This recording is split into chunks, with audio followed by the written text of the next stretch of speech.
আসসালামু আলাইকুম রহমতুল্লাহ। কাজের সে কথার গলা দরাজ,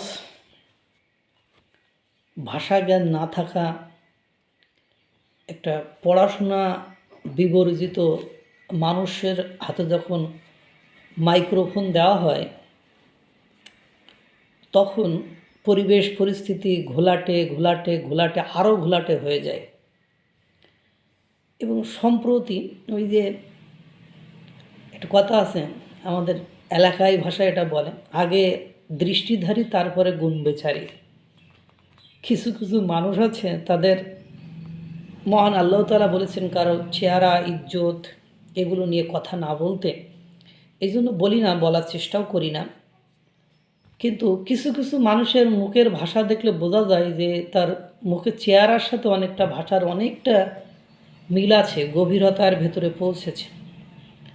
এবং নিজেদের স্বার্থ সিদ্ধির জন্য, স্বার্থ উদ্ধারের জন্য একটা দেশের স্বাধীনতা সার্বভৌমত্বকে বিপন্ন করতে, বিপদের মুখে ফেলে দিতে অনেকে আছে বর্তমান সময়ে কুণ্ঠাবোধ করছেন না।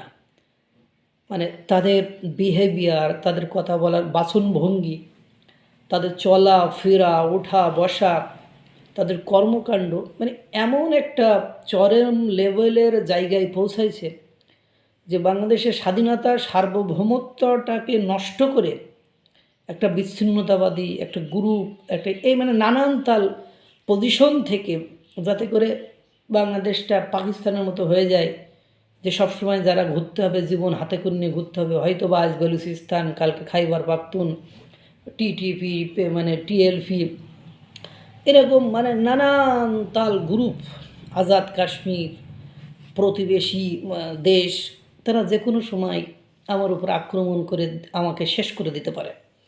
দেশটাকে ঠিক সুন্দর করে সুচারু, সুদক্ষ, নিপুণতার সাথে আমরা ওই জায়গায় নিয়ে যাওয়ার চেষ্টা করেছি কিনা এটা আমি উপলব্ধি করতে পারছি না, বা আমি এটা গেস করতে পারছি না। মানে আমার হতাশার জায়গা ঠিক ওরকম।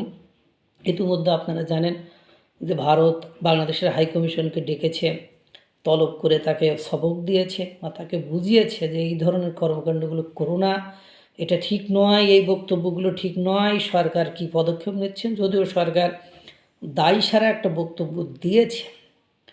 যাই হোক, এখন আর এক ব্যক্তি, মহান ব্যক্তি, দেশপ্রেমিক, এইসব লোকগুলোকে আগে কখনো দেখা যায়নি। জুলাই গণঅভ্যুত্থানের সময় দেখা গিয়েছে দেশপ্রেমিক ব্যক্তি, উনি মানে ওনার ঋণ অনেক বেশি জমে গিয়েছে, ঋণ শোধ করতে উনি খুব মানে ব্যতিব্যস্ত হয়ে গিয়েছেন।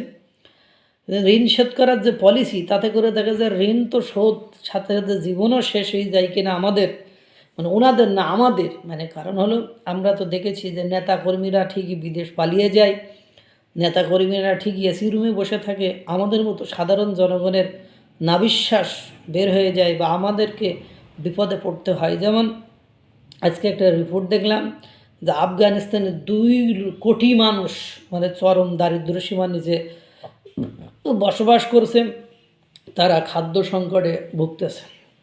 যাই হোক, যে কথা বলছিলাম, আর এক মহান নেতা, জাকপার নেতা, রাশেদ না কি নাম, উনি বলছেন আপনারা নাকি মানে মুক্তি মানে ভারতকে উদ্দেশ্য করে বলছেন যে আপনারা নাকি 71-এ আমাদের সহযোগিতা করেছেন, আমরাও মুক্তিগামী 7 সিস্টার্সকে সহযোগিতা করতে চাই। 71-এ যদি কোনো ঋণ থাকে আমাদের কাছে সেই ঋণ এবার পূরণ করতে চাই 7 সিস্টার্সকে স্বাধীন করে। অর্থাৎ ঘুরে ফিরে জুলাই গণঅভ্যুত্থানের যারা সমন্বয়ক নেতা কর্মী বা ওই রিলেটেড যারা নেতাকর্মী আছে, অর্থাৎ আর একটা কথা বলা যায় পিনাকি আর ইলিয়াসের যারা উত্তরসূরি আছে, তারা, আমি একটা জিনিস খেয়াল করেছি, যে কোনো ফরম্যাটে তারা তারা মাইক্রোফোন হাতে পাইলেই ভারত বিরোধী বক্তব্য দিয়ে বাংলাদেশের সাথে ঝামেলা লাগাইতে যাচ্ছে। ভাই, 71-এর ঋণ ভারতের শোধ করতে যে আমাদেরকে আর দয়া করে মায়া করে বিপদে ফেলিয়েন না। এমনিতে সাধারণ জনগণ বহুত কষ্টে আছে, চাকরি বাকরি হারায়, দ্রব্যমূল্যর দাম বেশি, এরপরে আর কষ্ট দিয়েন না ভাই। মানে অনেক মানে অনেক কথা বলে ফেলেছেন, এগুলো ঠিক নয়। আপনার দেশের সরকারকে আমরা তো আর টাকা পয়সা দিয়ে এমনি এমনি পালছি না, তাদের দায়িত্ব। তারা দেশে যদি কোনো ধরনের ঘটনা ঘটে আপনি প্রতিবাদ করতে পারেন, তাই বলে আপনি একটা দেশকে সরাসরি তার স্বাধীনতা, সার্বভৌমত্ব, তার অঙ্গকে দখল করে নিয়ে আর একটা রাষ্ট্র তৈরি করে দেবেন, এই ধরনের কথা যখন বলেন, তখন আপনার উপরে হামলা হলে আপনি কি প্রতিবাদ করবেন বা তখন আপনি কি করবেন? আপনার আছেটা কি? আগে একটু ভাবেন না রে ভাই। দালালি করছি না আমরা, আমাদের সবার স্বাধীনতা, সার্বভৌমত্ব, সবার অস্তিত্ব এই বক্তব্যের মধ্যে জড়িয়ে আছে রে ভাই। বুঝলে ভালো, না বুঝলে আরও ভালো। আল্লাহ তাআলা সকলকে ভালো রাখুক, সুস্থ রাখুক। আসসালামু আলাইকুম ওয়া রাহমাতুল্লাহ।